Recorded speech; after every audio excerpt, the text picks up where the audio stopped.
यहाँ स्टिकर बेच्ने ठाउँ कता छ यहाँ? यतै हो। ए ओहो ल सबै बाइकको स्टिकर त कति धेरै स्टिकर है। आम्मामा यो काठमाडौँको विशाल नगरमा यस्तो स्टिकर पसल रहेछ। अनि कहाँ कहाँ जान्छौँ हामी? टेकुत्रा जान्छौँ है। केटिएम डुक्को पनि रहेछ है। सबै यो स्टिकरहरू बाइकको होइन। ओहो यति धेरै स्टिकर रहेछ।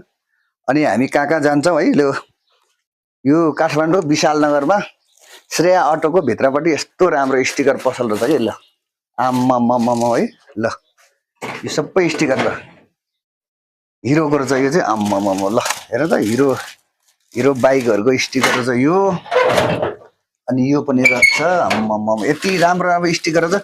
तपाईँहरूलाई स्टिकर चाहिन्छ भने चाहिँ यो विशाल नगरको श्रेया अटो भित्रपट्टि आएर चाहिँ यो स्टिकर तपाईँले लिन सक्नुहुन्छ। तपाईँको बाइकहरूमा स्टिकरहरू स्क्रैच हुन्छ। यो स्टिकरहरू चाहिँ तपाईँको कहिलेकाहीँ कोरेर गएको हुन्छ नि, त्यसको बेलामा अथवा बाइक रङ गर्दाखेरि स्टिकर फेर्नु पर्यो भने चाहिँ यहाँ आएर चाहिँ यो स्टिकरहरू मजाले लिएर आएर तपाईँले चाहिँ यो बाइकलाई नयाँ बनाउन सक्नुहुनेछ।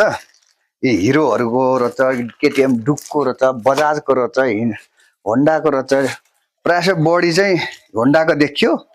यो सिबिजेडहरू पुरानो पुरानो पनि देखियो होइन। ल हेर्नु त कति राम्रो राम्रो स्टिकर पसल, भयङ्कर पसल रहेछ। ल अनि यो सबै यहीँ यो स्टिकरहरू सबै पाउँछ भाइ? ए सबै पाउँछ है। ल तपाईँहरूलाई पनि स्टिकर चाहिन्छ भने यो क्याटलग देखाउनु हुँदो रहेछ होइन।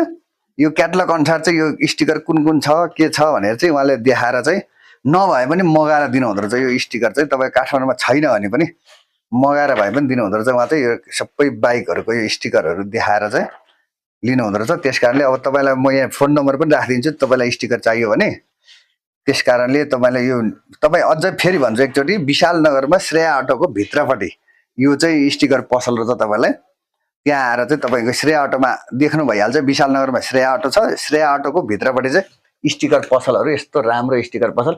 उहाँको चाहिँ धेरै पुरानो व्यवसाय रहेछ। यो चाहिँ 20औं वर्ष पुरानो व्यवसाय रहेछ। त्यस कारणले चाहिँ तपाईँहरूलाई चाहिन्छ भने चाहिँ यो मुनि फोन नम्बर राखिदिन्छु, फोन गरेर आउनु होला। By by.